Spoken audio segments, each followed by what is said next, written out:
Obviously, in this video, we need to start by talking about the elephant in the room. I cut my hair. What do you think? I kind of needed a change. I like it. I think it's cute. I'm trying to figure out still what to do with my bangs. I've been pushing them to the side, so I'm like, I might as well grow them out. But like, sometimes I like them. I don't know. Okay, for real. I want to be clear that the overall results of the latest presidential election was awful. Totally detrimental to this country's climate action. And it feels like we're still in the middle of a progressive's nightmare with all the different appointments lately. I'm hoping that Democrats take some lessons from this experience, like actually listening to their left-leaning constituents better and reaching more younger people through platforms that they actually watch. Unfortunately, I'm worried that they're going to take all the wrong messages with the results, such as calling third-party voters dipshits and going further right-wing on issues like immigration and foreign policy, which would be a truly losing strategy. Even if all third-party voters chose Harris, she still would have lost. So maybe it's a little more than that. I don't know. And I personally don't blame third-party voters because if you are around my age, you likely feel similar to me that you've never actually gotten to experience what it's like to vote for a candidate that you actually like. I have spent my whole voting history voting for the lesser evil. Do you know how disheartening and exhausting that is? Now put on top of that voter suppression in other states, and I get it. Everyone wanted something different than the status quo in this country, and only one party seemed to get that message. Unfortunately, Republicans' version of moving away from status quo is to dismantle what we've developed from decades of lessons in this country, continue to blame minorities for issues caused by corporate and billionaire greed, and move towards fascism, frankly. Not even going to sugarcoat it at this point. As I said in the last video, we will get back to Project 2025. It has become significantly more relevant, wonderfully, but I personally still can't really watch much political commentary yet. I get too quickly existential and depressed right now, so I thought it would be kinder to jump back in by looking at state and local level climate victories that we saw during this election cycle. So here's 10 of them. Hey y'all, it's Becky here from the Beccasphere, where we talk about the climate crisis and clean energy transition. If those sound like interesting and important topics to you, hit that subscribe button below and ring the bell so you don't miss every time I post. I just joined Bluesky actually, so follow me there at Beccasphere. I have been really enjoying the community it offers. The algorithm seems to kind of favor kind and thoughtful posts and a lot of nature and animal photos. But maybe that's just like what I said as my preference when I set up the account. But bottom line, it's really helped me get out of grief mode, so I appreciate it. Okay, let's jump into the 2024 election climate wins, starting with Washington State. Washington has a goal of reducing its emissions by 90% by 2050, and one of the main mechanisms it's using to do that is a cap and invest program it created through the Climate Commitment Act in 2021. The program, which went into effect in the beginning of 2023, created a max limit of how much carbon emissions oil refineries, utilities, and manufacturing companies can emit. The companies under this program account for 3/4 of the state's emissions. Each of the companies gets a certain amount of free allowances that they can emit, and that amount will slowly go down over time per the Department of Ecology, which, by the way, Washington State has a Department of Ecology. That's kind of dope. But if a company needs more, they must buy extra allowances in an auction. The program also required that utilities would not push off extra costs to low-income consumers, which is very cool. It sounds kind of like a cap and trade program, right? Well, it's called cap and invest because the invest part comes from the second part of the Climate Commitment Act. The act allocated billions of dollars in revenue generated from emissions allowance auctions to invest in projects that reduce transportation emissions, such as expanding public transit and increasing walkability, reduce energy costs for low-income households, expand clean energy, and support restoration projects. So repealing this act was on the ballot, but the bill that would have repealed it also went further than just repealing the act. It also would have blocked any future attempts by state agencies to create a carbon trading market, and it would have reduced funding towards transportation, clean energy, and conservation goals.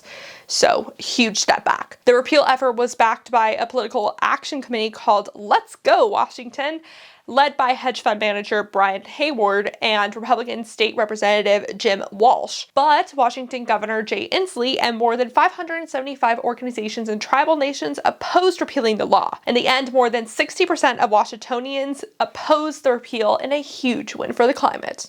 Yay! Unfortunately, another ballot measure that restricted state and local governments from banning methane gas use also narrowly passed in Washington, so the gas bans are continuing to spread through the country. A side note relating to that topic, this is something that cities in the San Francisco Bay Area have been having to work around since the city of Berkeley lost a case against its gas ban. So instead of explicitly saying buildings can't install gas infrastructure, cities like the one I'm working in increase energy efficiency standards instead. Because electric appliances are more energy efficient than gas ones, gas infrastructure will just happen to not be able to keep up with the standards.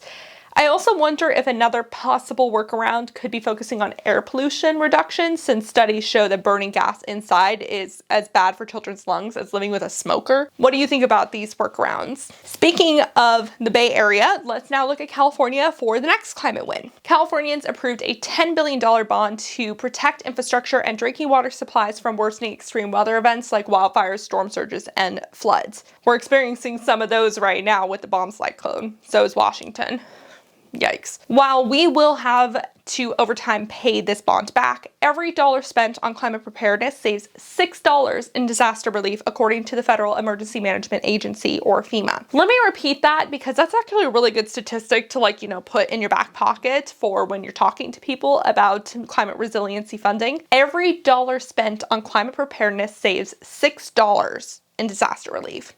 That's a pretty good return. Similarly, for number 3, Honolulu, Hawaii also passed a climate resiliency bill this November. The city will allocate $8.5 million towards 44 efforts outlined in the 2019 document that prioritizes increasing affordability, developing climate resilience hubs, reducing emissions, and encouraging community-based disaster preparedness strategies. And I also noticed, by the way, if anyone's in Hawaii or wants to live in Hawaii, Hawaii's Resilience Office is hiring. So check that out in the description. For number 4, the small state of Rhode Island also put more money towards climate-related efforts. Rhode Islanders approved a $53 million bond to go towards 9 environmental issues, including cleaning up toxic former industrial sites, enhancing coastal and floodplain resilience, and preparing the port of Davisville to support offshore wind. Staying on the East Coast, North Carolina elected a Democratic governor, Josh Stein, who has a history of helping advance the state towards carbon neutrality by 2050. A Democrat also won the Attorney General seat that Josh Stein left vacant because he was originally the state Attorney General.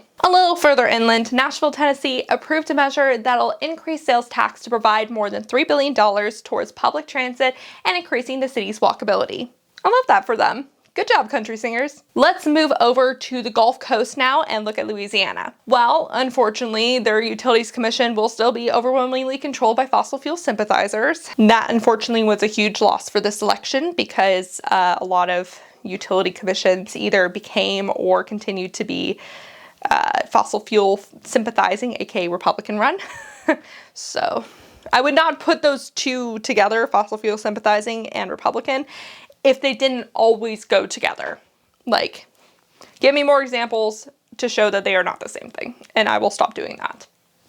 But anyways, a good thing out of Louisiana is that any revenue that the state receives from clean energy production will now be required to go towards the state's Coastal Protection and Restoration Fund. Offshore fossil fuel project revenue already is required to also go towards that fund, I guess maybe as a slight attempt to mitigate some of the negative impacts. At least it's going towards that fund instead of being used for more fossil fuel infrastructure. We're going to finish off this list of climate wins in the Midwest. Minnesotans overwhelmingly voted to renew the state's Environment and Natural Resource Trust Fund for another 25 years. The fund provides $2 billion a year through a state lottery that goes towards projects that protect clean water, land, and wildlife. South Dakotans rejected a ballot measure that would have made it easier for private companies to construct carbon dioxide pipelines. It was called the Landowner Bill of Rights, but opponents say that it was really just so guidelines would be easier to get pipelines built.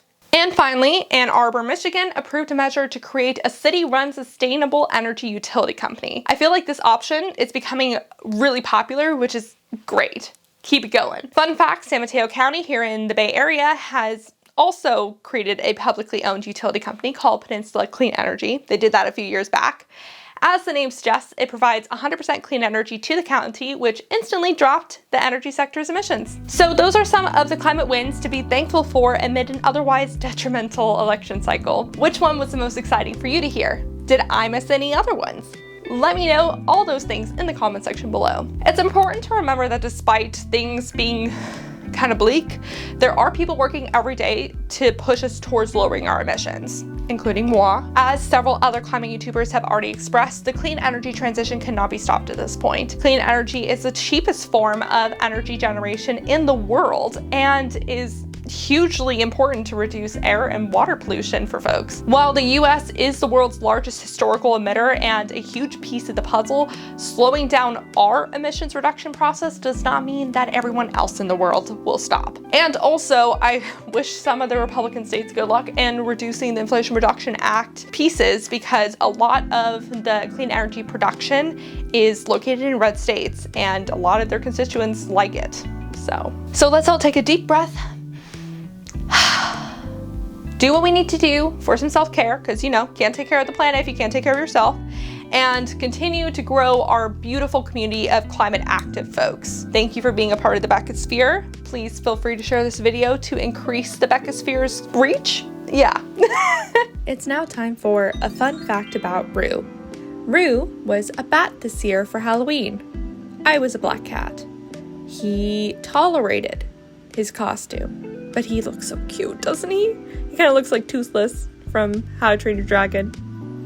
And that was a fun fact about Rue. And until next time, remember to talk about the climate crisis every single day and to support your local news and environmental organizations. Thank you to the people on Patreon who help support me and my fur baby Rue. A special shout out to the climate confident and courageous David H., Paul B., Phil Plasma, Dan Morton, Specker, Breezy, Deanne, Kevin Morton, SKP Joe's Course Gold, and Gary Stark.